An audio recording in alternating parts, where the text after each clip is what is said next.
하나님께서 오늘 우리에게 주시는 말씀 제가 봉독해 드리겠습니다. 사도행전 1장 22절 말씀입니다. 사도행전 1장 22절 말씀.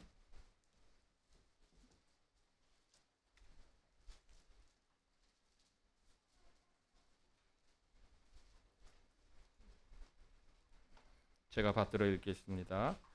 항상 우리와 함께 다니던 사람 중에 하나를 세워 우리와 더불어 예수께서 부활하심을 증언할 사람이 되게 하여야 하리라 하거늘. 아멘.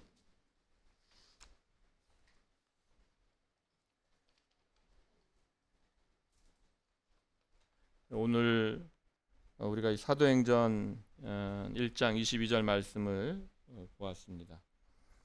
이 말씀을 통해서 부활의 증인에 대해서 생각해 보려고 합니다. 예수님께서 이제 사도행전 1장에 보면 이제 승천하시죠. 예수님께 승천하신 걸로 사도행전이 시작을 합니다. 그래서 승천하신 다음에 제자들이 한 가장 첫 번째 일이 무엇인가 이렇게 보게 되면 14절에 보면 여자들과 예수의 어머니 마리아와 예수의 아우들과 더불어 마음을 같이하여 오로지 기도에 힘쓰더라 이렇게 말씀합니다. 그래서 13절에 보면 이제 그 사도들의 이름이 나오고 같이 함께한 사람들과 함께한 일이 무엇이었는가 보면 기도하는 일이었습니다. 기도하는 일. 그리고 두 번째로 한 일이 뭔가 그래서 이제 15절부터 해서 모인 무리의 수가 120명이나 되더라. 그때 베드로가 그 형제들 가운데 일어나서 이르되 해서 이제 베드로가 일어나서 이제 말을 시작합니다.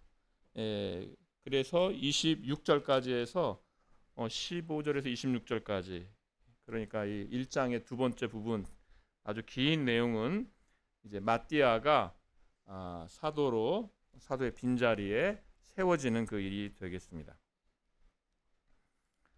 그래서 이것을 통해서 이제 보는 것은 우리가 이렇게 기도하는 것, 또 기도하고 사도들을 왜 세웁니까? 말씀을 전하기 위해 세우지요. 그래서 기도하고 말씀하는 것이 교회에 정말 중요한 핵심적인 두 가지 일이다. 이것을 우리가 알 수 있습니다. 그런데 이제 사도행전 15절에서 26절까지 정말 긴 분량을 차지하면서 이렇게 마띠아라는 한 인물을 세우는 그 일을 보여주고 있는 것이죠. 근데 이 마띠아가 세워지는 그 일에 몇 가지 오해가 있는 것 같습니다. 한 두 가지 정도 오해가 있는데요. 첫 번째는 이 일을 아주 가볍게 생각하는 일입니다.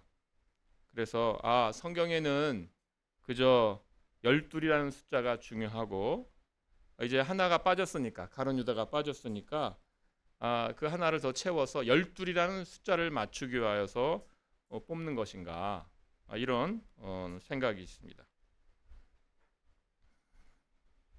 또 두 번째는 이 첫 번째와 연결된 오해인데 마띠아를 뽑는 일이 실수였다 이렇게 말씀하시는 분들도 있습니다. 그래서 이 주장은 왜 이렇게 이름 없는 분들이 하는 게 아니고 이제 영국의 유명한 이제 성경 주회가죠. 캠벤 몰간이라는 유명한 성경 주회가도 사도행전 1장 보니까 마띠아의 선택은 잘못된 거다. 훌륭한 사람이겠지만 이 사도의 자리에 안 맞는 사람이다. 그러면서 이분이 생각할 때는 사도 바울이 여기에 포함되었어야 된다. 이제 그렇게 말하는 걸 보았습니다. 그래서 이제 또 어떤 분은 여기서 더 확장해서 사도 바울은 하나님이 불러내셔서 사도로 세운 사람이고 마띠아는 이 사람들이 모여서 이렇게 뽑아가지고 선택했다. 그러니까 사도 바울이 훌륭한 인물이고 마띠아는 그렇게 많은 업적을 낸 게 없다. 이러는 것도 제가 보았습니다. 이런 것들은 오해인 것이죠. 왜냐하면 사도행전을 지금 기록하고 있는 이 기록자는 누가입니다. 누가복음과 사도행전을 기록했죠. 누가는 사도 바울과 아주 가까웠고 사도 바울의 행적을 따라가면서 사도행전을 기록합니다. 근데 누가는 지금 사도행전 1장을 기록하면서 이것이 무슨 실수였다, 전혀 그런 게 아니고 오히려 굉장히 중요한 일로서 이 마띠아를 세우는 일을 지금 기록하고 있는 것이죠. 그리고 이것은 가볍지 않은 일이어서 아주 긴 분량을 차지하면서 이 마띠아를 세우는 일을 기록하고 있습니다. 이런 생각도 해볼 수가 있습니다. 사도행전이 정말 이 드라마틱한 수사건의 순서대로 하면 마띠아는 별로 한 일도 없는데 그저 예수님이 승천하시고 그 다음 바로 2장에 있는 오순절 성령 강림이 있고, 그러니까 승천 그 다음에 오순절 성령 강림 이러면 얼마나 이 사도행전이 정말 드라마틱한 그런 역사로 기록될까. 그런데 중간에 긴 분량으로 그 이후에는 등장하지 않는 마띠아라는 한 인물을 세우는 일을 여기다 기록해 놓은 것이죠. 이것은 오히려 이 일이 얼마나 중요한가를 말해주는 것이죠. 이 일이 얼마나 중요한가라는 것입니다. 그런 주장들이 있죠. 마띠아는 여기서만 나오고 그 다음부터는 나오지 않는다. 그런데 다른 사도들도 마찬가지입니다. 다른 사도들도. 그래서 베드로 또 요한 이 정도는 이제 계속 등장을 하죠. 그리고 이제 세베대 아들 야고보가 순교당할 때 순교당했다라고 언급하는 것. 그 외에 다른 사도들은 또 마찬가지로 한 번도 이 사도행전은 기록되지 않습니다. 그러니까 지금 13절에서 사도들의 이름이 쭉 기록되고, 그리고 이제 한 명이 벽구나 우리에게 알려주고, 그리고 그 자리를 마띠아가 채웁니다. 사도들의 이름이 등장하는가 등장하지 않는가로 따진다면 다른 사도들도 마찬가지라는 것이죠. 마띠아가 그랬으니까 여기에 한 번만 나온다고 하여서 이 일이 실수였다거나 중요하지 않았다거나 이렇게 보는 것은 이 일을 지금 잘못 보고 있는 것입니다. 이 일은 정말 다른 이 13절에 다른 사도들을 다 언급하면서 마띠아를 세우는 이 장면은 오히려 굉장히 중요한 일이라는 걸 우리가 알 수 있습니다. 사도 베드로는 유다의 부재를 먼저 말하고 있죠. 16절에 보면 가룟 유다에게 일어난 일이 성경에 미리 말씀하신 일이 응한 일이었다라고 합니다. 그러니까 유다에게 일어난 일, 가룟 유다에게 일어난 일, 그가 배신하고 그렇게 불행하게 죽어가는 그 일은 우연히 일어난 일이 아니라 성경에서 미리 말씀하신 일이었다. 성경에 기록된 내용들이 응한 일이었다라는 것입니다. 그래서 예수님을 배신하고 예수님께서 붙잡히실 때 이 안내자 역할을 한 이 유다에게 일어난 그 일은 바로 시편의 말씀이 응한 일이다. 그래서 그의 거처를 황폐하게 하시며 거기 거하는 자가 없게 하소서. 그래서 유다가 그 불의의 삭스로 밭을 샀는데 그것이 피밭이 되었다라고 하죠. 지금 유다의 불행한 이 최후를 말하는데 이 목적이 있지 않습니다. 17절을 지금 말하기 위해서이죠. 17절, 이 사람은 본래 우리 수 가운데 참여하여 이 직무의 한 부분을 맡았던 자라라고 하였습니다. 베드로의 관심은 거기에 있습니다. 가룟 유다는 우리 수 가운데 참여해서 직무를 맡았던 사람이다. 직무의 한 부분을 맡았던 사람이다. 지금 어떤 일을 맡았던 거죠. 어떤 일을 맡았던 사람이다. 지금 이 일에 관심이 있었기 때문에 다시 20절에서 시편 109편 8절을 인용하면서 이 직분을 타인이 취하게 하소서라는 이 시편 말씀을 적용합니다. 그러니까 지금 가룟 유다가 없으니 이 직분을 다른 사람이 취해야 된다는 것이죠. 그러니까 이것이 이 직분이 얼마나 중요한가라는 것입니다. 가룟 유다가 가졌던 이 직무, 사도로서의 직무. 그런데 이제 그 직무를 대신할 사람이 필요하다는 것입니다. 이 직무는 12사도이니까 우리가 사도의 직무라는 걸 알 수 있습니다. 그러면 사도의 직무가 도대체 어떤 직무인가? 왜 이 직무를 대신할 사람, 왜 여기서 지금 예수님이 승천하신 다음에 거의 첫 번째죠. 우리가 기도하는 일은 뭐 늘 하는 일이라고 생각한다면 정말 이 일을 너무나도 중요하게 생각해서 이 일을 첫 번째로 한 거 아니겠습니까? 이 가룟 유다를 대신할 사람을 뽑을 조건을 우리에게 알려주는데 21절과 22절에서 이렇게 알려주고 있죠. 우리 21절과 22절 같이 한번 읽어보겠습니다. 시작. 이러함으로 요한의 세례로부터 우리 가운데서 올려져 가신 날까지 주 예수께서 우리 가운데 출입하실 때에 항상 우리와 함께 다니던 사람 중에 하나를 세워 우리와 더불어 예수께서 부활하심을 증언할 사람이 되게 하여야 하리라 하거늘. 그러니까 지금 이 사람을 뽑는데 요한의 세례로부터 우리 가운데 올려져 가신 날까지, 그러니까 지금 언제부터를 보는가 하면 세례 요한의 활동 시기죠. 그래서 세례 요한이 활동하고 예수님께서 세례 요한으로부터 세례를 받으시고 그때부터 시작하여서 승천할 때까지 우리와 함께 다니던 사람. 그러니까 지금 예수님의 이 공생의 전체의 시작을 언제로 보고 있는 겁니까? 세례 요한의 때로부터 보고 있는 거죠. 그래서 예수님 그때부터 시작해. 그러니까 그때도 이미 그러니까 다 증인들이 있었던 거죠. 목격자들이 다 있었던 것이죠. 세례 요한의 때부터 목격자들이 있었고 승천의 때까지 목격자가 있었던 것이죠. 그들 중에서 그러니까 예수님의 그 모든 생애를 다 본, 그리고 죽으시고 부활하시고 승천하신 일을 본, 목격한 그들 중에서 우리가 한 사람을 이제 사도로 세워야 한다라는 것입니다. 그래서 이것을 보면서 이 복음서에 기록된 그 한 장면 한 장면, 한 말씀 한 말씀이 이렇게 정말 귀한 장면이라는 거죠. 이렇게 이 사도들과 함께 같이 있었던 이들이 다 보고 듣고 한 그 일들을 다 이렇게 기록한 것입니다.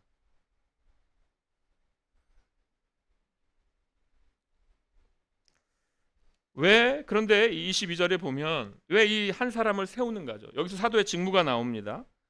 왜 한 사람을 세우는가 이렇게 말씀합니다. 항상 우리와 함께 다니던 사람 중에 하나를 세워 우리와 더불어 예수께서 부활하심을 증언할 사람이 되게 하여야 하리라 이렇게 말씀합니다.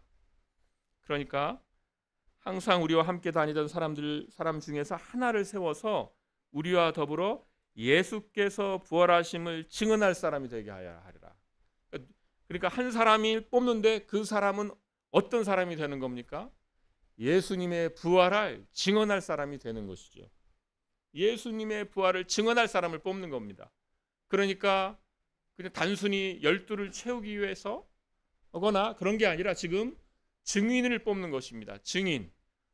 예수님의 부활을 증언할 증인을 지금 한 사람을 세워야 된다는 것입니다.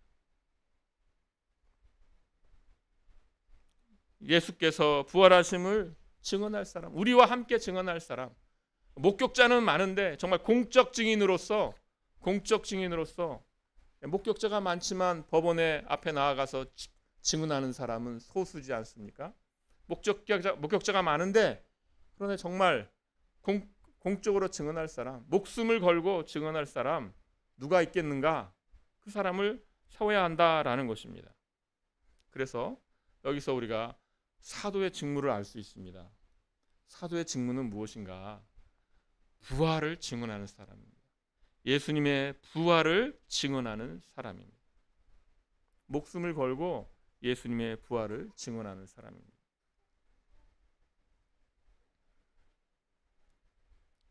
그러니까 지금 15절부터 해서 이 사도행전 1장의 후반부는 어떤 말씀인가? 부활의 증인, 그의 부활의 증인을 뽑는 것입니다. 이제 우리말 번역은 예수께서 부활하심을 증언할 사람이 되게 하리라 이렇게 했는데 이게 사실은 사도행전 이렇게 쭉 보다 보니까 이게 전문 용어더라고요. 전문 용어. 그러니까 그의 부활의 증인이라는, 그렇게 되어 있습니다. 우리말로 이렇게 풀어서 서술어로 풀지 않고 그의 부활의 증인이 되리라 이렇게 되어 있습니다. 그러니까 그의 부활의 증인, 예수님의 부활의 증인이죠. 증인. 예수님의 부활의 증인. 그러니까 지금 마띠아를 지금 세우는 이 일은 부활의 증인을 지금 세우는 일입니다. 부활의 증인.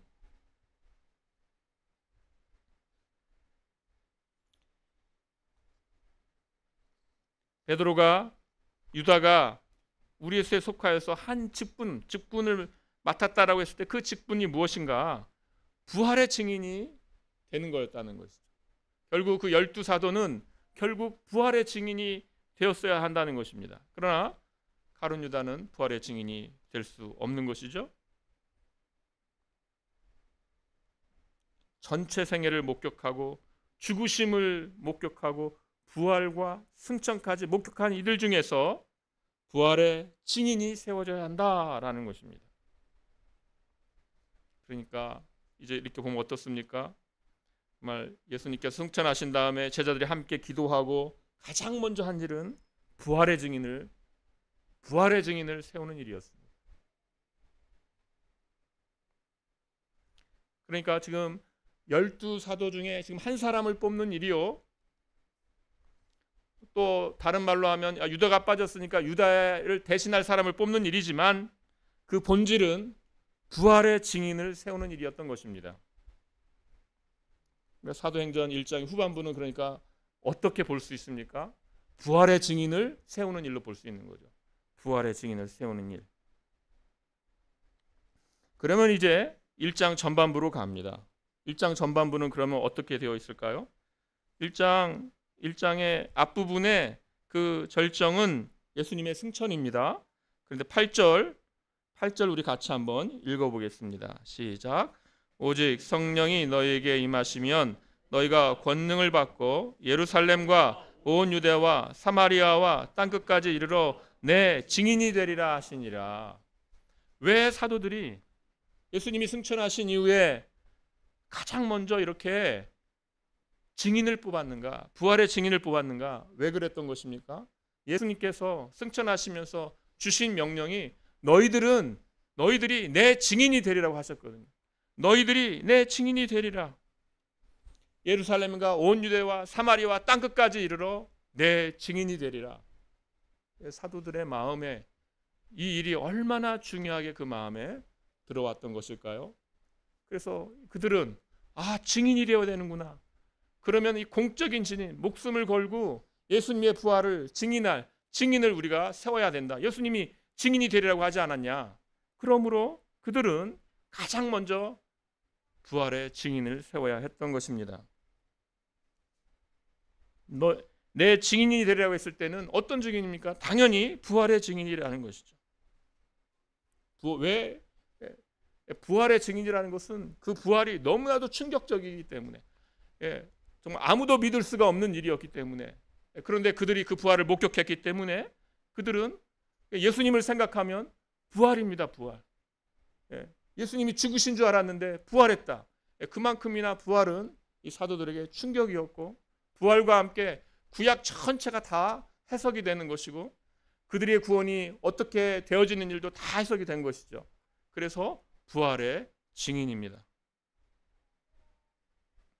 이렇게 보면은 사도행전 1장은 우리가 증인이라는 이 단어로 볼 수 있는 것이죠. 예수님이 승천하시면서 내 증인이 되라고 했고, 그리고 제자들은 예수님의 명을 따라서 증인을 세우는 일을 했다. 이렇게 볼 수 있는 것입니다.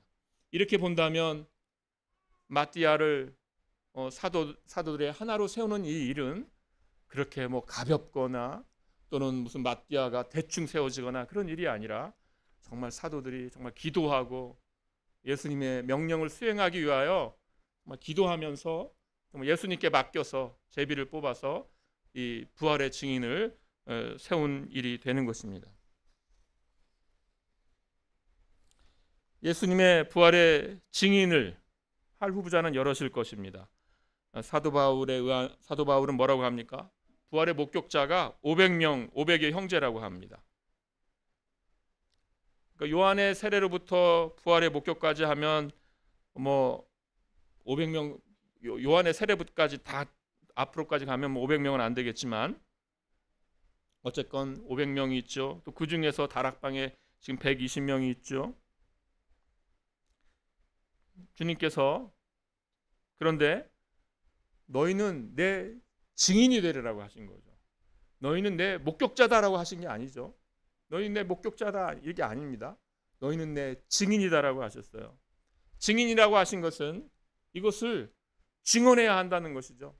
예수님께서 죽으시고 부활하셨다, 승천하셨다, 이것을 증언하라고 하신 것입니다.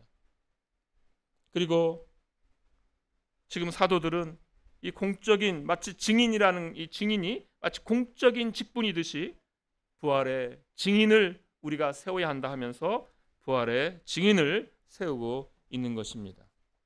그래서 사도행전을 읽어보면 이제 다 그들이 하는 말이 다 뭐냐면 막 복음을 전하다가 하는 말이 뭐냐면 우리가 증인이다 이렇게 말합니다. 우리가 증인이다. 예수님께서 너희가 내 증인이 되라고 하셨고 사도들이 증인을 세웠고 그리고 사도들은 복음을 전한 후에 우리가 증인이다라고 말합니다. 2장 우리가 2장을 가보겠습니다. 2장 32절입니다. 2장 32절.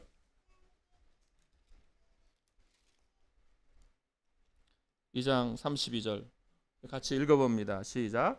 이 예수를 하나님이 살리신지라 우리가 다 이 일의 증인이로다. 예, 그렇죠. 예수님께서 너희는 내 증인이 되리라 하시고 그 사도들이 이거 그러면 증인을 세워야겠구나. 증인을 세웠고 그리고 복음을 증거하면서 예수님의 부활을 증거하면서 하나님이 예수를 다시 살리신지라 우리가 증인이다 이렇게 말하고 있는 것입니다. 사도행전 3장도 그렇습니다. 사도행전 3장 15절입니다. 15절 3장 15절 우리 같이 읽어봅니다. 시작. 생명의 주를 죽였도다. 그러나 하나님이 죽은 자 가운데서 그를 살리셨으니 우리가 이 일의 증인이라. 부활의 증인이 된 것입니다. 그의 부활의 증인이 된 것이죠. 너희는 내 증인이 되리라 하시고 사도들은 부활의 증인을 세웠고 그리고 사도들이 하는 일은 부활을 증언하는 일. 그래하여 복음을 전하면서 예수님께서 살아나셨다. 우리가 이 일의 증인이라 이렇게 하는 것입니다.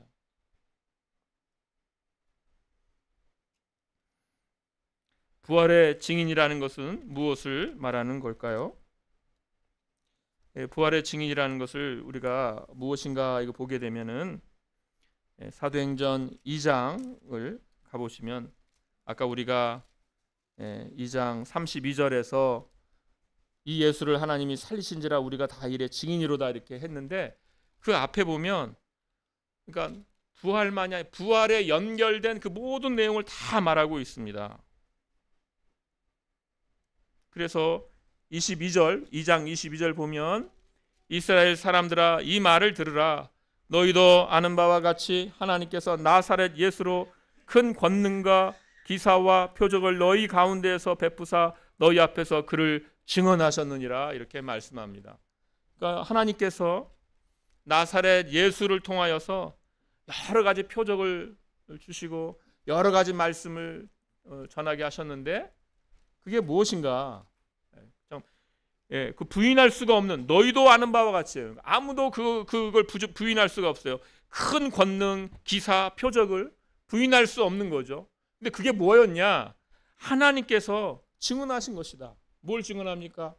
이 나사렛 예수가 구약에서부터 하나님께서 선자들을 통하여 약속하신 그 메시아다는 것을 하나님께서 증언하셨다는 거죠. 그러니까 그것이 표적이라고 하는 거 아니겠습니까? 33절을 보시면 하나님이 오른손으로 예수를 높이심에 그가 약속하신 성령을 아버지께 받아서 너희가 보고 듣는 이것을 부어 주셨느니라 이렇게 말씀합니다. 그래서 하나님이 오른손으로 예수를 높이심에 승천입니다. 승천. 왜 이들이 이렇게 성령의 강림을 받아서 이렇게 정말 각국 방언으로 이렇게 하나님의 큰 일을 말하고 있는가? 성령님이 지금 오셨기 때문이다. 왜 성령님이 오셨는가? 예수님이 승천하셨기 때문이다라는 것이죠.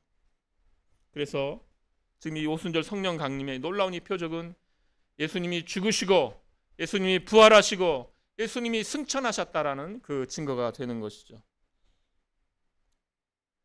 이 예수를 하나님이 살리신지라 우리가 다 이 일의 증인이라고 한 것은 바로 이 내용입니다. 그래서 구약에서 예언된 그 메시아가 이 나사렛 예수이며 그가 메시아인 것을 하나님이 증언하신 것이며 그가 죽고 부활하셨으며 승천하셨다라는 것이죠. 이 모든 내용을 포괄하는 그것이 바로 부활의 증인입니다. 그것이 부활의 증인입니다. 3장도 그렇습니다.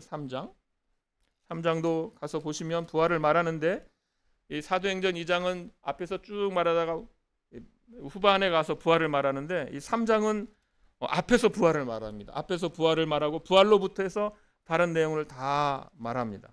그래서 14절 보시면 3장 14절 너희가 거룩하고 의로운 일을 거부하고 도리어 살인한 사람을 놓아주기를 구하여 생명의 주를 죽였도다. 그러나 하나님이 죽은 자 가운데서 그를 살리셨으니 우리가 이 일의 증인이라 이렇게 해서 부활의 증인이 됩니다. 그리고 그 다음부터를 뭔 말하는가? 그 다음에 보면은 이제 구약으로 넘어가는 것을 우리가 볼 수가 있습니다. 그래서 18절에 보면 그러나 하나님이 모든 선지자의 입을 통하여 자기의 그리스도께서 고난받으실 일을 미리 알게 하신 것을 이와 같이 이루셨느니라. 그래서 선지자의 입을 통하여 하신 그 말씀이 그리스도를 통하여서 이루어진 것이다 라고 말하고 있는 것입니다. 그래서 너희가 회개하고 죄 없이 함을 받으라. 하나님께서 약속하신 그 메시아가 이 예수인데 너희가 죽였지 않느냐. 근데 하나님께 다시 살리셨다. 회개하고 돌이키라. 회개하고 죄 사함을 받으라. 이렇게 말씀을 전하고 있는 것입니다.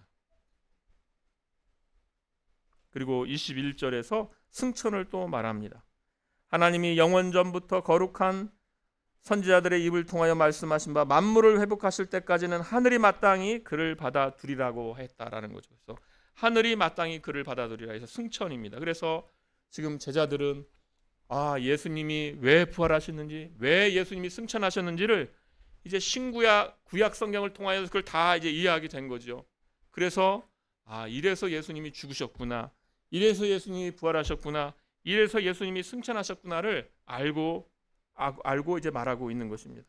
그래 어디까지 돌아가는가? 모세와 아브라함까지 갑니다. 그래서 24절 보면 또한 사무엘 때부터 이어 말한 모든 선지자도 이 때를 가리켜 말하였느니라. 너희는 선지자들의 자손이요 또 하나님이 너희 조상과 더불어 세우신 언약의 자손이라. 아브라함에게 이르시기를 땅 위의 모든 족속이 너의 씨로 말미암아 복을 받으리라 하셨나니. 그러니까 지금 아브라함에게 하셨던 그 약속, 모든 족속이 너의 씨로 말미암아 복을 받으리라고 했는데 그게 도대체 무슨 내용이냐? 그게 바로 이 예수님에 대한 것이다라는 것이죠. 아브라함에게 주셨던 이 약속도 바로 예수님을 통하여 다 성취가 된 것이다. 예수님을 통하여서 유대와 사마리아 땅끝까지 이르러서 모든 족속에게 복음이 전파되므로 모든 족속이 복을 받게 되는 것이죠. 그러니까 부활에 증인된다는 것은 단순히 부활이라는 그 한 사건만이 아니라 그 한 사건의 모든 내용이 구약에서 하나님께서 약속하셨던, 예언하셨던, 주셨던 그 모든 그 내용이, 그리고 예수님께서 이 땅에서 사역하셨던 그 모든 일이, 그리고 우리 죄를 위하여 죽으시고 부활하시고 승천하신 그 내용까지가 다 전해지는 것, 그 일의 그 중심이 부활입니다. 그래서 부활의 증인이라고 말하는 거죠. 우리가 다 일의 증인이라고 말하는 것입니다. 히브리서 1장 1절에서 옛적의 선자들을 통하여 여러 부분과 여러 모양으로 우리 조상들에게 말씀하신 하나님이 이 모든 날 마지막에는 아들을 통하여 우리에게 말씀하셨으니 라고 하셨는데, 정말로 이렇게 하나님께서, 그래서 이 정말 신구약의 모든 내용은 예수님께 다 붙어 있는 것이죠. 예수님을 향하고 있는 것입니다. 구약에서도 바로 이 아들을 향하여서 말씀하신 거, 아들을 가리켜서 말씀하신 내용이고, 이 신약은 지금 아들을 통하여 말씀하신 것입니다. 그래서 지금 이 시대에 사도가 필요가 없는 것입니다. 왜냐하면 지금 사도들은 지금 부활의 증인이 되어서 예수님이 과연 구약에서 약속했던 그 메시아다를 지금 증언하는 자들이 사도들인데, 갑자기 우리 시대에 신사도 운동이라고 그래가지고 무슨 사도들이 있어야 된다 이렇게 하는 것은 잘못된 것이죠. 그가 우리 죄를 위하여 죽으시고 부활하시고 승천하사 지금 잠시 하늘에 계시다, 이렇게 사도들이 증언하고 있는 것입니다. 하나님께서 인류를 위하여 마련하신 구원의 길이 예수님입니다. 구약에서 예언되었고 오시리라 하신 그가 오셨고 우리 죄를 위하여 죽으셨고 부활하시고 부활의 증인인 사도들이 있습니다. 사도들이 부활의 증인이 되어서 예수님에 대하여 이렇게 다 증거한 것입니다. 근데 이렇게 증거할 때 왜 이렇게 지금 사도행전 2장, 사도행전 3장, 그리고 서신서 전체에서 보면 왜 시편과 또 구약과 구약 전체에서 가져와서 왜 예수님을 이렇게 증거하고 있는 것일까요? 누가복음 가보겠습니다. 누가복음 24장입니다. 24장 말씀. 24장 44절에 예수님께서 하시는 말씀입니다. 누가복음 24장 44절부터 48절까지 44절부터 48절까지 같이 읽어봅니다. 시작. 또 이르시되 내가 너희와 함께 있을 때에 너희에게 말한 바 곧 모세의 율법과 선자의 글과 시편에 나를 가리켜 기록된 모든 것이 이루어져야 하리라 한 말이 이것이라 하시고, 이에 그들의 마음을 열어 성경을 깨닫게 하시고, 또 이르시되 이같이 그리스도가 고난을 받고 제3일에 죽은 자 가운데서 살아날 것과 또 그의 이름으로 죄사함을 받게 하는 회개가 예루살렘에서 시작하여 모든 족속에 전파될 것이 기록되었으니 너희는 이 모든 일의 증인이라. 아멘. 그래서 여기서도 너희는 이 모든 일의 증인이라고 하죠. 이 증인이라고 할 때 그 내용이 무엇인가? 여기 보시면은 46절부터 나와 있죠. 또 이르시되 이같이 그리스도가 고난을 받고 제3일에 죽은 자 가운데 살아날 것과 그의 이름으로 죄사함을 받게 하는 회개가 예루살렘에서 시작해서 모든 족속에 전파되어야 한다는 것입니다. 그래서 고난받고 죽으시고 부활하신 이 일, 그런데 그 일이 갑작스럽게 지금 있는 일이냐? 사건적으로 갑작스럽지만 그러나 그 일이 다 기록되었다라는 겁니다. 다 기록되었다. 47절에 다 기록되었다. 44절에 모세 율법과 선자의 글과 시편에 나를 가리켜 기록된 모든 것이 이루어져야 하리라. 그러니까 지금 모세 율법과 선자의 글과 시편은 구약 전체를 말하는 거거든요. 구약 전체가 예수님을 가리켜 말한 것이고 그 일이 다 지금 이루어졌고 세상에 이 복음이 세상에 전파될 것까지 구약에 기록되어 있다는 거죠. 이 모든 일의 증인이 너희다라고 하십니다. 그리스도가 고난을 받고 제3일에 죽은 자 가운데 살아날 것과 그의 이름으로 죄사함을 받게 하는 회개가 예루살렘에서 시작하여 모든 족속에 전파될 것이 기록되었는데 이것이 이것의 증인이라는 것입니다. 그래서 성경이 우리에게 주는 메시지는 무엇입니까? 신구약 전체의 메시지는 무엇입니까? 예수님께서 우리 죄를 위하여 죽으시고 부활하시고 승천하셨다는 것입니다. 이 부활의 증인이 되어야 된다라는 것입니다. 사도들은 최초의 부활의 증인이죠. 그들은 부활을 목격했고 그것이 이 구약 전체의 성취임을 깨달았습니다. 그리고 그들은 증인이 되었습니다. 그들은 공적 증인이었습니다. 그들은 목격자요 공적 증인으로서 활동했습니다. 그래서 그들이 이렇게 자주 한 말이 무엇인가? 우리가 보고 들은 것을 말하지 아니할 수 없다라고 하였습니다. 우리가 보고 들은 것을 말하지 아니할 수 없다. 증인으로서 말하지 아니할 수 없다. 무슨 내용입니까?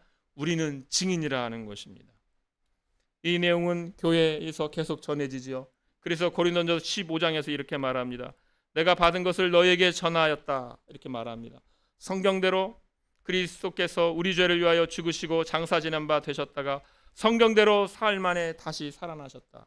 이것을 내가 받았고 내가 너희에게 전했고 너희가 이것을 또 믿고 구원받고 이것을 또 전하는 것이라는 것이죠. 복음을 믿는 이들은 이제 부활의 증인이 되는 것입니다.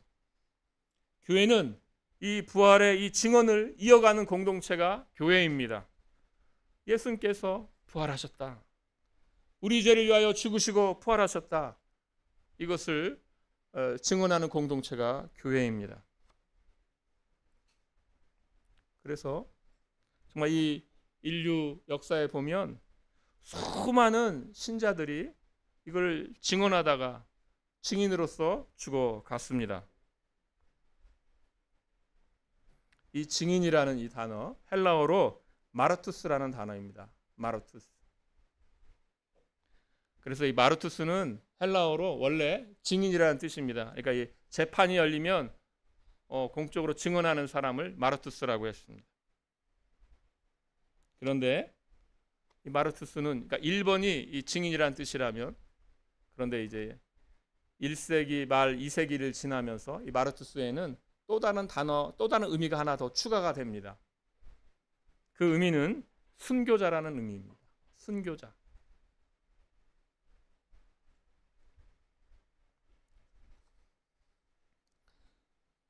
많이 알려진 인물로 저스틴 마터라는 분이 있죠. 저스틴 마터. 뭐 들어보신 분들 있을 겁니다. 저스틴 마터.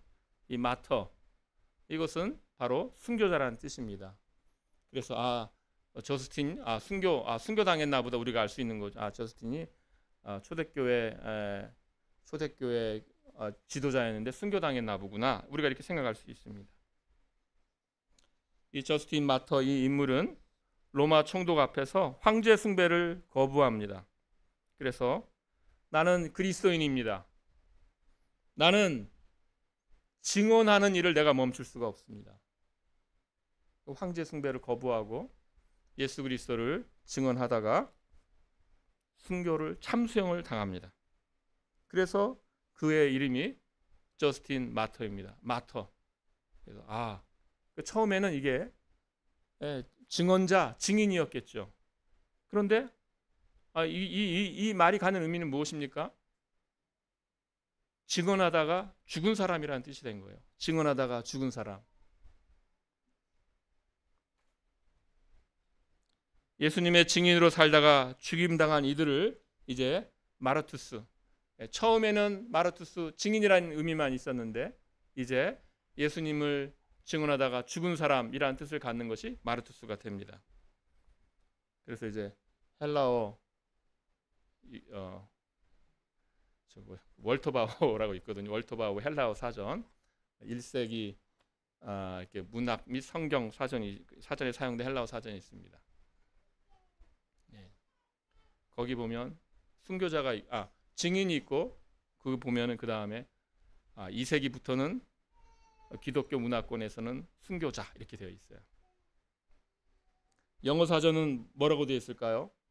영어 사전은 마터 1번 뜻이 순교자입니다. 순교자.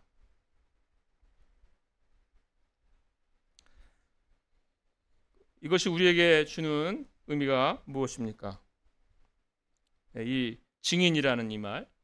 우리는 지금 여기서 부활의 증인이라는 걸로 증인으로 읽고 있지만 후대에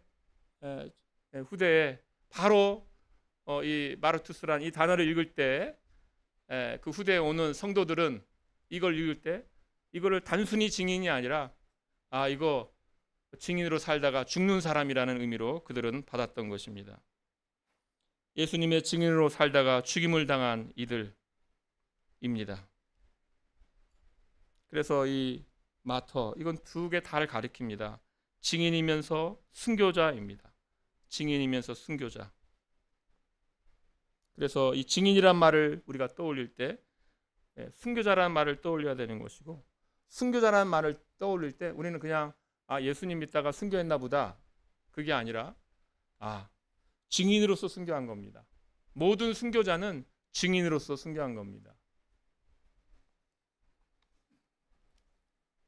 우리가 살아가는 이 사회에서 뭐 순교 당할 일이 무엇이 있겠는가도 싶습니다. 그러나 우리는 증인이 되어야 합니다. 우리 마음속에 난 증인이다. 증인이다. 우리가 뭐 피 흘리기까지, 순교 당하기까지 그 일은 모르겠습니다. 이 중에서 몇 분은 또 헌신하시면 또 그렇게 될 수도 있겠지만은, 그러나 우리가 있는 처지에서, 우리가 있는 상황에서 그가 정말 그 부활하셨다. 우리 죄를 위해 부활하셨고 승천하시고 지금 하늘에 계시고, 그가 우리의 주님이시고, 우리 안에서 그가 지금 성령을 보내시사 우리 안에서 지금 계속해서 말씀하시지 않습니까? 그것이 바로 예수님의 부활과 승천의 강력한 증거입니다.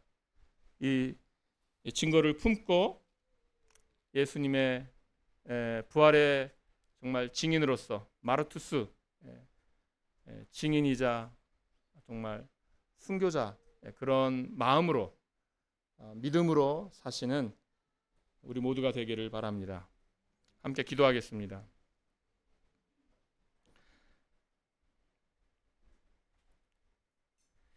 하나님 아버지, 주님께서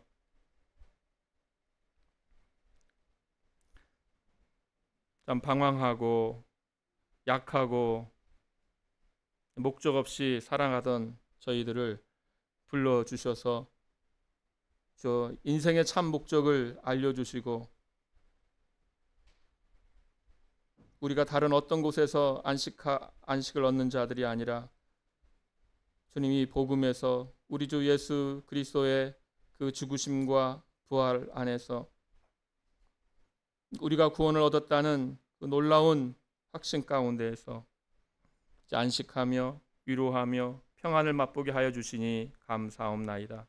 아버지 하나님, 우리 앞서간 증인들이 있었듯이 이제 주여 신구약 전체가 우리에게 말하고 있는 이 놀라운 이 복음의 이 메시지를 우리가 마음에 품고 확신을 가지고 이 땅에서 또 증인으로서 살아가는 자들 되게 하여 주시옵소서. 예수님의 이름으로 기도하옵나이다. 아멘.